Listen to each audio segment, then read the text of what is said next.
Hey everybody, welcome back to the Rooted Coop channel. Today we're making a fall inspired cold process soap with a cozy pumpkin caramel latte fragrance, and we're going to be adding in honey and oatmeal. I'll be walking you through the process, so let's get started. In my container, I have already pre-measured the oils that I need for this batch. I've added in some mica powder. I've added in a little bit of orange mica, and I'm going to add a touch of brown and a little bit of titanium dioxide that I have blended in with some water. I'm going for kind of that creamy latte color, the light brownish color. The fragrance oil that I'm using today is the pumpkin caramel latte, which smells amazing. However, because it has vanilla in it, it will lead to a brown color in our soap at the end. So I'm trying to combat that a little bit by adding in the mica powder to help at least maybe even it out some. So I'm just blending my mica powder and my titanium dioxide into my oils before I add my lye water solution just to help blend it in. The oils that I'm using is my standard recipe that I always use, and it's the olive oil, coconut oil, some sweet almond oil, castor oil, palm oil, and sunflower oil. I love using these oils for the wonderful skin nourishing benefits that they offer.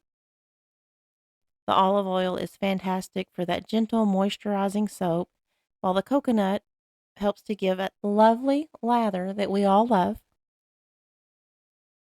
I've added in my lye water solution, and I'm just going to work to bring this to trace.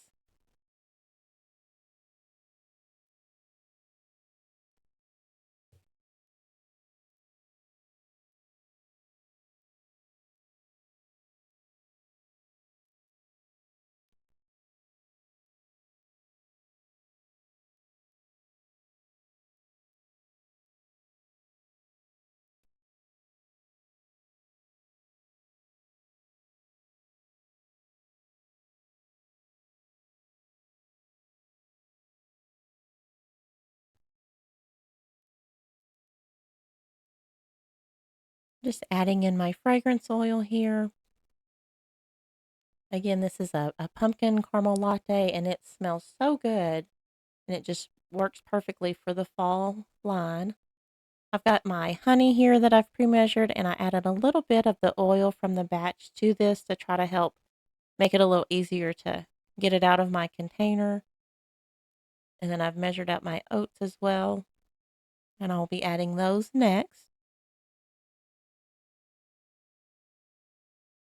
The honey gives such a rich, silky feel to the soap, and then the oatmeal adds a nice texture and some gentle exfoliation, and I like to blend them until everything looks well incorporated.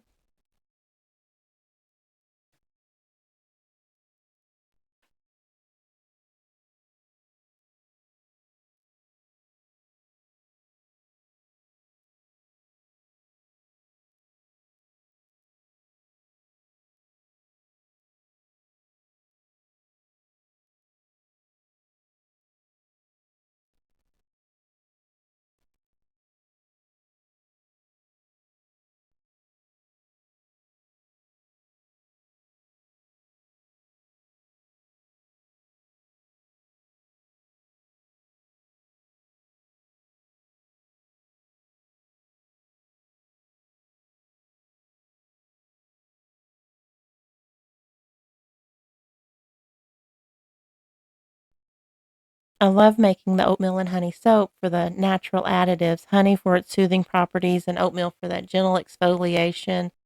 And then, of course, using the wonderful nourishing oils in the batch just makes this such a lovely bar. It's very moisturizing for your skin.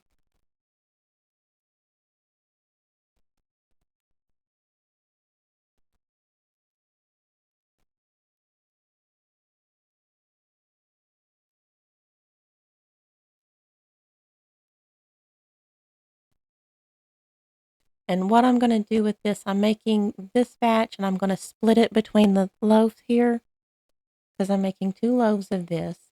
But I'm wanting to go for kind of a frothy whipped topping look to the top of it. So I'm only going to fill these about half full with this for my base layer, and then I'll do the next batch here in a moment, and it'll be the white topping. I'm wanting a little bit of a swirl marble effect to this as well, so I'm going to save a little bit of this batter and darken it up just a touch so that way hopefully I can get a few swirls blended into this.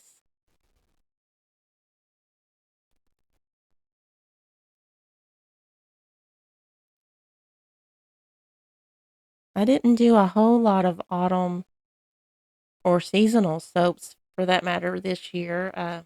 Time just kind of got away from me with everything else going on, and so I'm just making a few of these seasonal soap batches this year.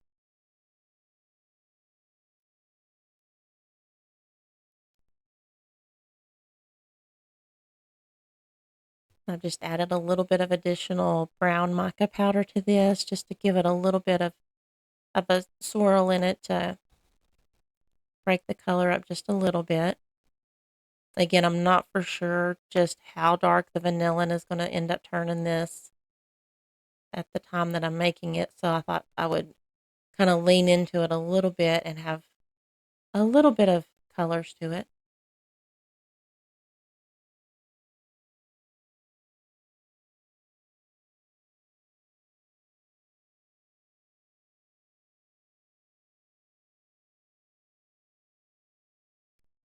Okay, I've got that color added in, and I'm just going to drop a little bit of this on, and then I'll just kind of swirl it up into the loaf. Just to, again, try to give a little bit of design to it, just to break up the color a little bit and give it a little bit of a color pattern.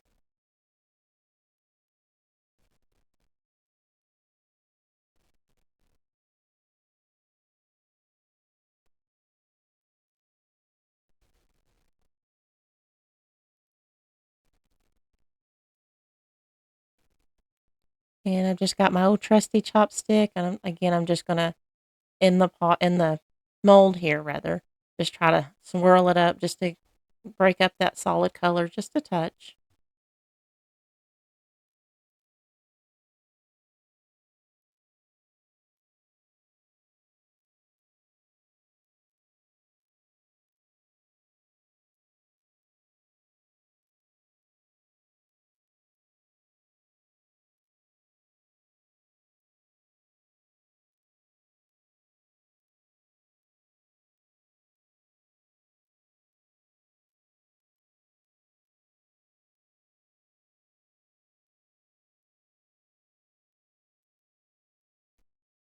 Just gonna tap these down,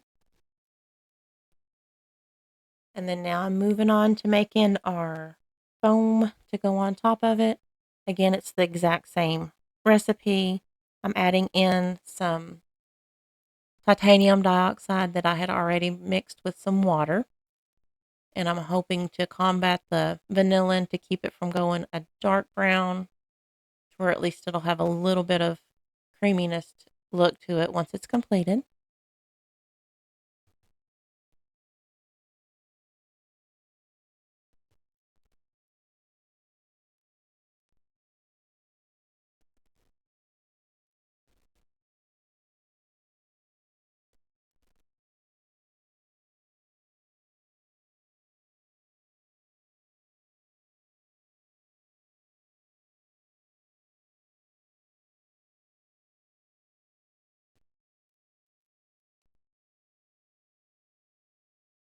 Again, just adding in my lye water solution so we can turn these oils into soap.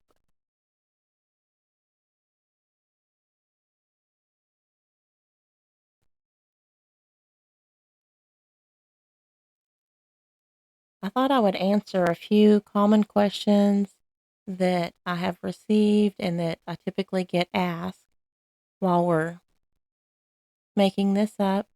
I'm going to add just a touch more of my titanium dioxide, and then I will add my oats to this and my honey to this, and then the fragrance oil. So it'll all have the same fragrance throughout.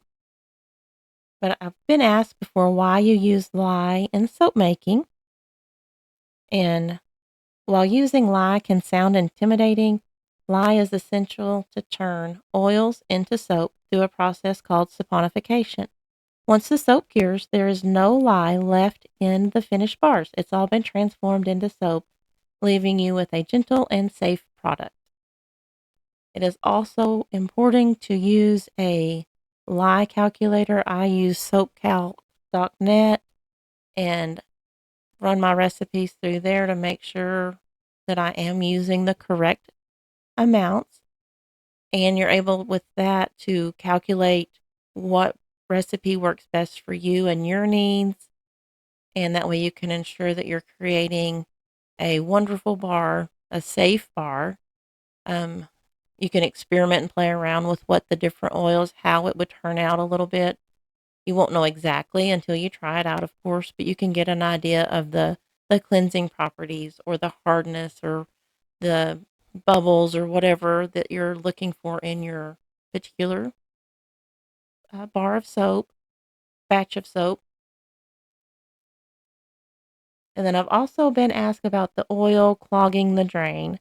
Um, so when you do handmade soap, they wanted to know if using the handmade soaps could clog drains. And the great thing about the saponification process is that the oils react with the lye to create the soap, meaning that you don't have excess oils going down the drain. It's not the same as if you just poured cooking oil down your drain. So when you make soap, everything is getting converted into soap, and so therefore it's going to rinse clean. So once the lye is added to the oils and it goes through the saponification process, it is now soap. It is no longer oil. So wanted to touch on that. And then another question is about the soap changing colors that we've kind of talked about with the vanillin in this one. Fragrances that contain vanillin, it's totally normal for the soap to turn brown.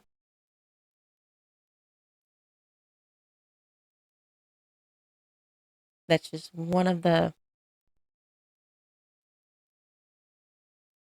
That's just one thing about the vanillin. If it's in a lot of wonderful smelling fragrances, you just have to realize going into it that you're probably going to end up with brown soap at the end. So you need to kind of be aware so you can work with that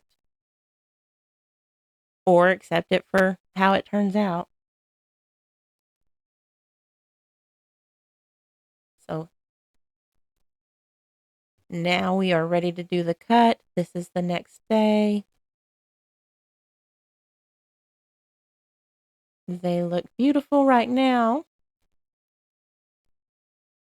I had dusted the tops with just a touch of mica to mimic the spices on top of a latte.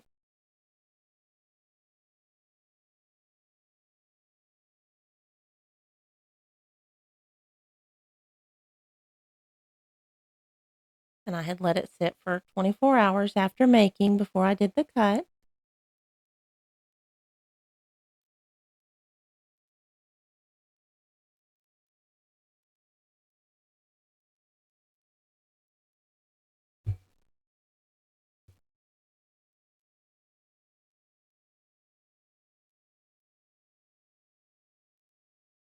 And they turned out beautiful.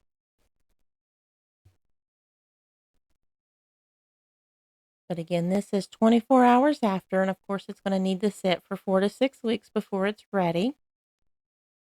And during that 4 to 6 week time, it just allows any excess water weight to evaporate out of it. It allows the bar to harden a little bit. Gives everything time to just kind of settle to make sure that, again, it's not losing water, that the bar is hardened up a bit.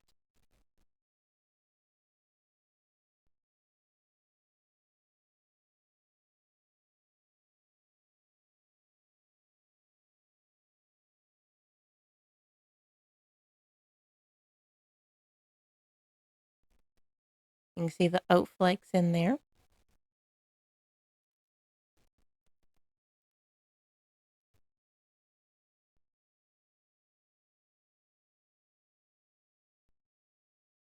I'm just going to use a paper towel to wipe off my cutter here, and then I will place the other bar on there and get it cut as well.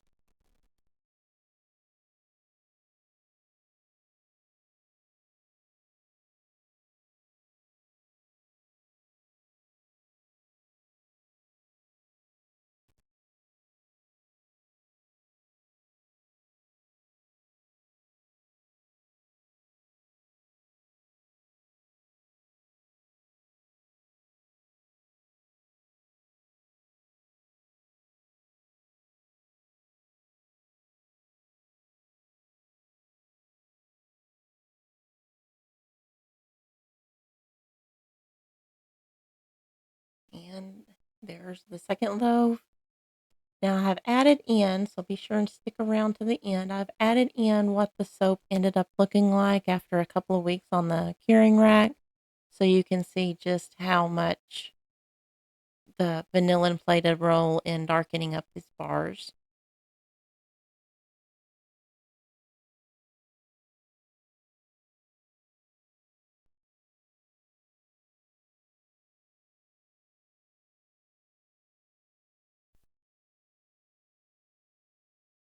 I just love how the pattern turned out in this one.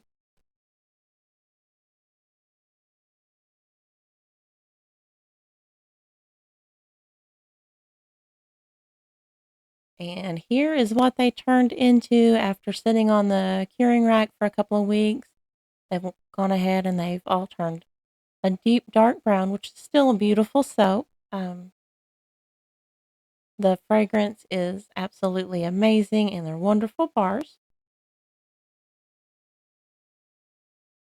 And that's it for today.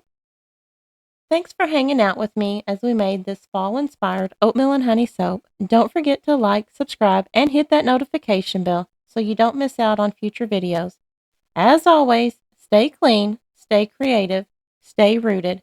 Enjoy the scents and embrace the suds. Bye for now, y'all.